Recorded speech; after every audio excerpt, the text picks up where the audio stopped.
El hombre más peligroso antes del Chapo escapa de la cárcel mexicana.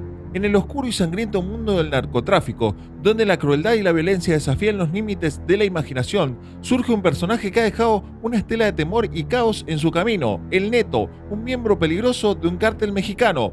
Conocido por ser un hábil escapista, su fuga de una cárcel mexicana desencadenó un violento incidente nacional en el que columnas de humo negro se alzaron hacia el cielo como un holocausto prohibido.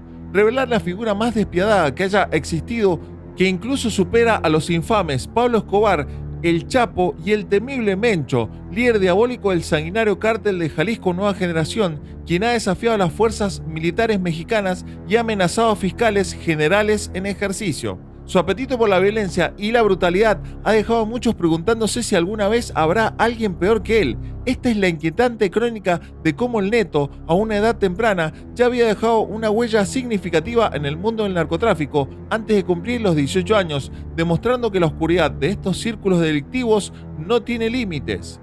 Ernesto "El Neto" Piñón es un líder del cártel, conocido por su brutalidad y falta de empatía. Nació en el estado de Chihuahua, México, en 1989. Desde joven se involucró en actividades delictivas y se convirtió en el jefe de una peligrosa banda callejera que llevó a cabo una serie de robos, secuestros y asesinatos impactantes. Su reputación llegó a oídos del cártel de Sinaloa y fue reclutado como ejecutor, trabajando cercanamente con el Chapo. Aunque su juventud no inspiraba temor en la policía, sus seguidores le demostraban una lealtad fanática similar a la que el cártel de Sinaloa tenía hacia el Chapo. En 2009 fue finalmente arrestado, pero su detención provocó un enfrentamiento con un grupo armado que intentó rescatarlo, dejándolo con una herida en el ojo derecho. El gobierno cometió un error al enviarlo a una prisión general, ya que el Neto no era un asesino común y corriente, sino un líder peligroso. Finalmente fue trasladado a la prisión máxima de seguridad del Centro Penitenciario número 3, cerca de Ciudad Juárez y El Paso, Texas. Esta prisión estaba superpoblada y plagada de disturbios y bandas de prisión. En 2016, el Papa Francisco visitó la prisión del Neto como parte de su viaje a México, en un intento por abordar los problemas sociales del país y transmitir un mensaje de esperanza a las almas perdidas. El Neto, con apenas 27 años, era un claro ejemplo de la brutalidad y violencia que aquejaba a México debido a la actividad de los cárteles. El joven anarquista había hecho una alianza con un líder de una banda callejera conocida como los Mexicles, Jesús Eduardo Soto Rodríguez, también conocido como Lalo. Al igual que el Neto, era un joven brutal y un líder probado. El Lalo también se destacaba como un agente del caos, dirigiendo la prisión con mano de hierro. Junto con el Neto, causaron tanta violencia dentro de los muros de la prisión que ésta se extendió a la ciudad que los rodeaba.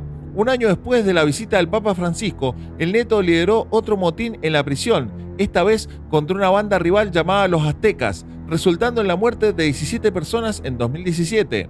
En 2019, otro motín tuvo lugar en la cárcel y el número de muertos casi se duplicó, llegando a 26 personas. Mientras tanto, los miembros de los Mexicles fuera de las celdas se aliaron con el cártel de Sinaloa y se convirtieron en sus ejecutores. En este punto, las autoridades comenzaron a recorrer el gran problema que representaban el Lalo y el Neto, quienes se habían convertido en un dúo despiadado.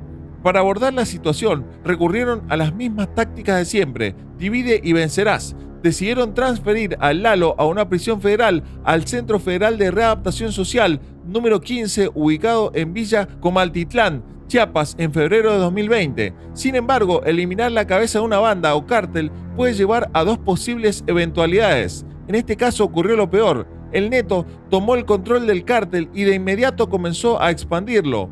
Los abogados de los Estados Unidos se alistaron y pronto la ciudad de Juárez descendió en una nueva era de violencia que nadie pudo anticipar. La noche de terror en Juárez comenzó con varios actos de violencia que mantuvieron a la ciudad en alerta máxima. Los ataques fueron dirigidos principalmente contra tiendas de conveniencia y gasolineras, todos ocurriendo alrededor de la misma hora, justo después de una pelea mortal que tuvo lugar dentro de la prisión de Juárez en agosto de 2021. Los presos y miembros de las pandillas leales al Neto manifestaron su ira y el gobierno se dio cuenta demasiado tarde de su horror. En un esfuerzo por reducir el ciclo de disturbios y violencia que el Neto había instigado, se hicieron preparativos para enviarlo a una prisión federal, al igual que habían hecho con el Lalo. Desafortunadamente, el Neto y sus leales desencadenaron un motín en la prisión antes de que esto se llevara a cabo. El pasado 1 de enero de 2023, un brutal ataque tuvo lugar en una prisión del Estado mexicano. Los responsables aprovecharon las horas de visita para llevar a cabo su plan, dejando a las autoridades en una posición vulnerable. La confusión y el pánico se apoderaron de los civiles que visitaban la prisión, quienes huyeron buscando ponerse a salvo. En medio del caos, 24 reclusos lograron mezclarse entre la multitud y escapar, pero lamentablemente 2 reclusos murieron y 20 resultaron heridos. El caos no se detuvo allí, sino que se extendió a la ciudad esa misma noche. Los miembros de bandas delictivas incendiaron autobuses y atacaron tiendas, saqueando y agrediendo tanto a empleados como a clientes. En un acto atroz, una mujer embarazada perdió la vida al ser quemada viva en una tienda incendiada. Además, 4 miembros de un equipo de una estación de radio fueron asesinados a tiros, junto con otros 2 hombres y un niño inocente. Estos actos de violencia dejaron una estela devastadora, con un total de 11 personas muertas para el viernes por la mañana. Las autoridades, en un intento de restablecer el orden, desplegaron cientos de policías y soldados para patrullar las calles. Los planes para trasladar a alguien llamado El Neto quedaron aplazados, pero él ya había planeado su futuro. Era consciente de que la guerra no había terminado y solo era cuestión de tiempo antes de que fuera trasladado. El ataque ocurrió el día de Año Nuevo, cuando los visitantes llegaron a la prisión para ver a sus seres queridos encarcelados. A las 9 de la mañana, en el momento en que las puertas estaban abiertas para recibir visitantes, el caos comenzó. Objetos fueron arrojados y la prisión se vio envuelta en llamas. 10 guardias fueron tomados como rehenes, mientras que el líder del cártel de la droga luchó por abrirse paso hacia la salida. Mientras tanto, vehículos del cártel de Sinaloa y vehículos armados irrumpieron en la prisión desde el exterior. Los autos impactaron contra las puertas, permitiendo que los guardias en las torres de seguridad fueran sacados por la fuerza. Las autoridades penitenciarias se vieron abrumadas por el ataque, tanto desde el interior como desde el exterior. El líder, conocido como El Neto, ordenó la ejecución de los 10 guardias que tenía como rehenes y junto con otros 10 hombres logró escapar. Sin embargo, el peligro seguía latente, ya que su plan no había terminado. Este acontecimiento se había convertido en uno de los asaltos más brutales en la historia del sistema penitenciario del Estado mexicano. La fuga de la prisión y su posterior persecución dejaron una marca indeleble en la ciudad. La población estaba atemorizada por la audacia de los criminales y la posibilidad de que otros reclusos peligrosos también intentaran escapar. El gobierno mexicano, consciente del potencial desastre que esta situación podría acarrear, se encontró frente a un desafío sin precedentes. Los miembros de las pandillas, que aprovecharon la confusión para sembrar el caos nuevamente en la ciudad, fueron rápidamente enfrentados por ciudadanos decididos a no permitir que su hogar se convirtiera en un campo de batalla.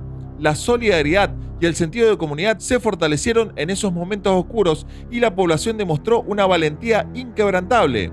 La dedicación del gobierno de Chihuahua para garantizar la estabilidad en la prisión y en la ciudad de Juárez se convirtió en una tarea prioritaria. Los esfuerzos para reforzar la seguridad, combatir la corrupción y mejorar las condiciones carcelarias se intensificaron con la esperanza de evitar futuras fugas y garantizar que la justicia prevaleciera.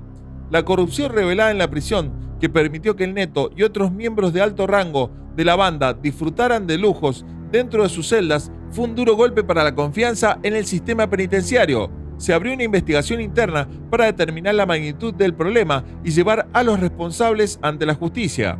El día en que finalmente se localizó a El Neto fue un momento de alivio para muchos, aunque la trágica pérdida de vidas durante la persecución dejó un sentimiento agridulce. La gobernadora Maru Campos compartió la noticia de la operación exitosa con orgullo y gratitud hacia el equipo de inteligencia y las fuerzas de seguridad involucradas. Sin embargo, esta victoria no significaba el fin de la lucha contra el crimen organizado. La historia ha demostrado que, incluso cuando se corta la cabeza de una organización criminal, surgirán otros líderes dispuestos a tomar su lugar.